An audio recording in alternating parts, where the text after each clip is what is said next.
Okay sir.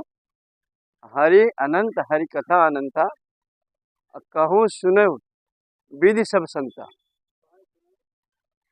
विधि सब संता, वह बहुविधि संता मतलब बहुत ही प्रकार से। हाँ, ओके ओके। ये तो बीच में उंगली वाली बात हो जाती है।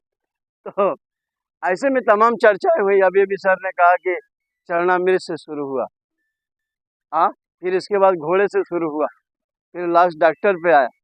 तो उसमें से मैं चरणामृत वाले पे लेता हूँ।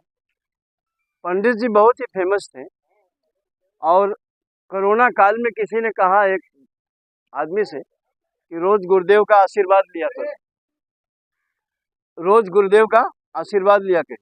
तो उसने कहा हमारे मोहल्ले में तो वही पंडित जी हैं, और तो सब किसी के यहाँ जाने में रोक टोक है। तो गुरुदेव के यहाँ गए, बेल दबाए, गुरुजी पहले आए तो सैनिटाइजर लेके आए। सैनिटाइजर, कोरोना काल चल ही रहा था। अब जो चेला गया था उनका चरण स्पर्श करने, वो चरण स्पर्श किया और ऐसा किया तो बोले ऐसा करो, ऐसा किया तो वो सैनिटाइजर जो उस पर गिरे।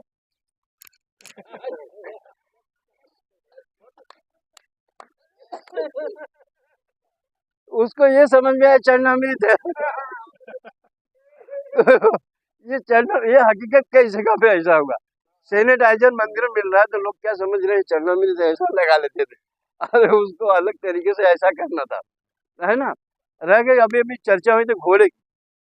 घोड़ा शिकायत किया भगवान से, घोड़ा शिकायत किया भगवान से कि आप हमें तो मानुष तन देने के अलावा घोड़े का तन दे दिए, लेकिन मानुष से हमारी इतनी दुश्मनी है और इतना होशियार बनता है। आपने कहा था एक ही आदमी बैठेगा तेरे घोड़े पे, तो घोड़ा राजा रहेगा और राजा ही बैठेगा तेरे पीठ पे, लेकिन हमको पता नहीं कहां से टांगे वाला पा गया।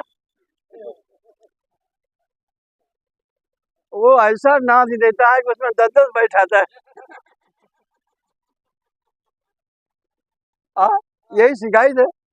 तो उन्होंने कहा कि तुम्हारी शिकायत है, लेकिन तेरे खून का जो नाल होता है ना, वहां तक लोग लाके वही मानो पूजेगा, वही मानो तेरे खून का। तो ये बहुत ही नॉलेजफुल बात है, यानी कि जिसको हम दबाना चाहते हैं, लेकिन उसी की पूजा फिर उस समय से होती है, लेकिन किसी को एहसास नहीं होता है।